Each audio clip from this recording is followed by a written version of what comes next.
Mr. Patrick Day. 17.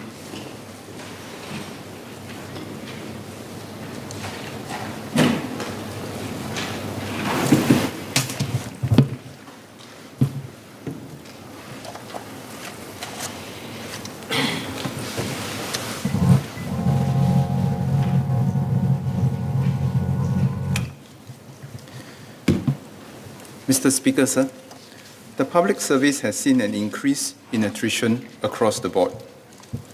The resignation rate for the Management Executive Scheme, the largest generic scheme in the civil service, reached a 10-year peak of 9.9% in 2021.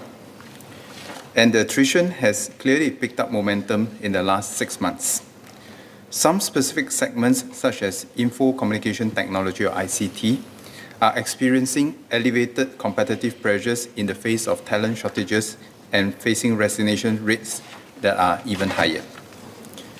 There are various factors contributing to attrition from the public service, including pressures of the job, pay, and opportunities for professional development and progression. In particular, over the past 2 years, public officers have had to face intense pressure, working tirelessly to sustain the fight against COVID-19. At times, they also have to deal with anxious and even demanding members of the public in the course of their COVID-related work. The shift to remote work has also blurred the lines between work and life.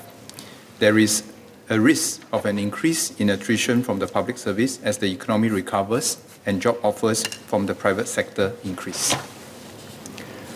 Amidst the high demands of the work, the public service will step up efforts to streamline processes and continue to provide clarity of direction in helping our officers relate their work and contributions to the core purpose of serving Singapore and Singaporeans.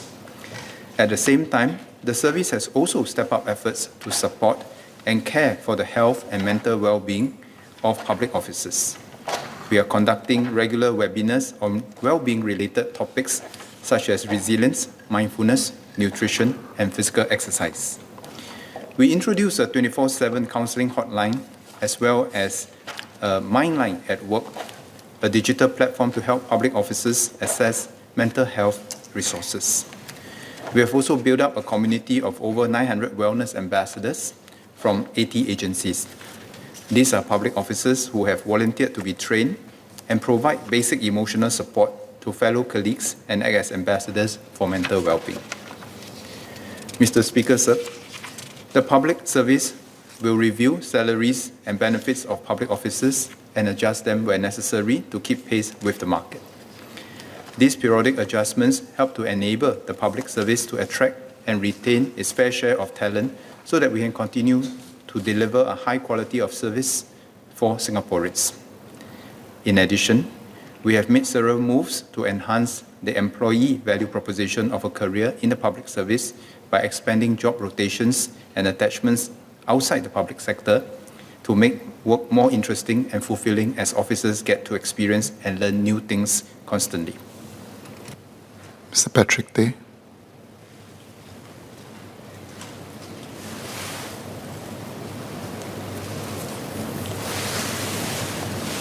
So I thank Minister for his reply.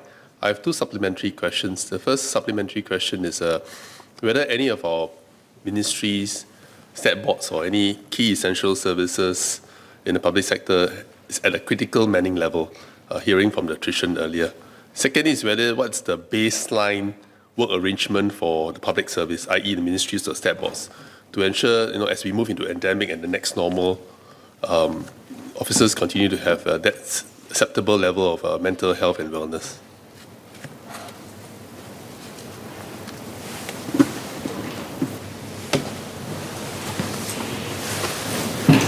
Mr. Speaker, sir, at this point in time,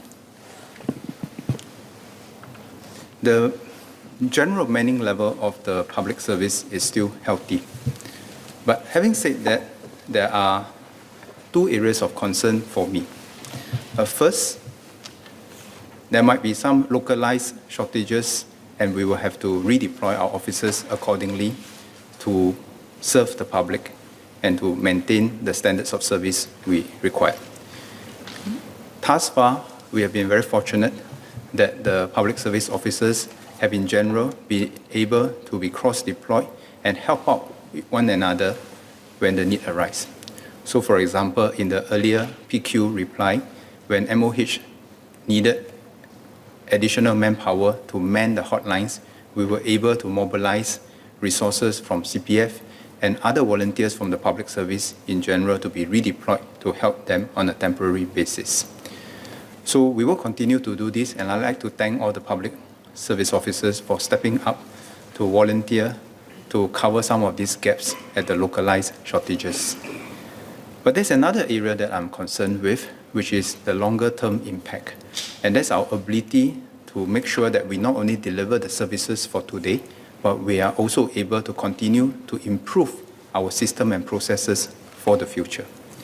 In this particular area, the specific area of concern will be our ICT talent, because in a lot of the ICT projects, we do need sufficient quantity and quality personnel in order to make sure that these projects are on track.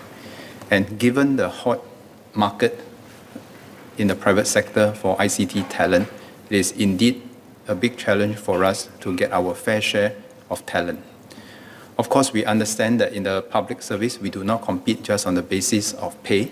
We also compete on the basis of offering our people exciting and meaningful work. So we'll continue to work on this.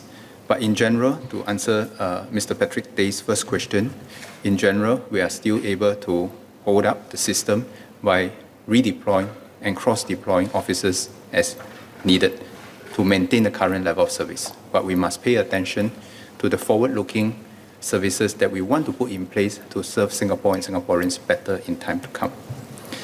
To Mr. Patrick Day's question, there is not exactly a new baseline arrangement because the spectrum of public service officers' duties vary quite a lot. Quite a lot of the public service officers, including those in the education service, will not be able to have a work from home arrangements because they do need to be present to man their stations. But having said that, for the rest of the public service who are able to work from home, then we try to lock in some of these gains whereby they have a more flexible work arrangements, transiting between working from home and working at their respective stations depending on the demands of the job situation at this point in time, and of course depending on the national posture for our plans to fight against COVID. So what the public service wants to do is to make sure that we lock in some of the gains that we have been able to achieve through the COVID arrangement and allow greater and more flexible work arrangements for our people to the extent possible. But having said that, we all know that quite a large proportion of the public service officers are in jobs that are frontline, public-facing, and it will not be very possible for these jobs to have work-from-home arrangements. So they will have to take turns depending on their rotation cycles to see whether they can enjoy some of these flexibilities that we also hope to give our public officers. Thank you. Mr. Pritam Singh. I'd like to thank the Minister for his reply. Just to clarify with Minister, Minister shared that the hemorrhage in 2021 with respect to public service officers on the MX scheme of service was 9.9%. Can I just confirm, Minister, is this figure similar for public service officers in the ICT sector, or is that percentage for that unique sector far higher than the 9.9% that Minister shared? My second question pertains to the ICT sector. We all know on the basis of what has happened over the last few years with regard to cybersecurity weaknesses, digitalization being an important prong for the government, that the need for ICT talent would be either increasing or certainly going to be a far, far more important aspect of the public service than it ever has been. Again, coming to my question, Minister shared that the sector is very hot. The private sector for ICT talent is very hot. Indeed, that's true. The salaries are very high. What strategies does the government have in mind to, in the minister's words, attract the public sector's fair share of ICT talent going forward? Mr. Speaker, sir, the first answer to Mr. Singh's question is the ICT sector, the attrition is higher than the general 9.9% that I mentioned. So the ICT sector is high. Okay. On the second part, it's an important question because in meeting our ICT needs for the government as a whole, we do apply a multi-pronged approach. One is, of course, we try to recruit our fair share of talent from the open market. That we will continue to do. And that we have to make sure that our projects, our work, they are all meaningful and fulfilling for the people who come in, over and above a competitive pay. So hiring from the outside is one. Second, growing our own timber is another strategy that we adopt. When we say we grow our own timber, we talk about helping our people to upgrade their baselines ICT skills so that more people can be able to take on some of the tasks that is required in the overall public sector.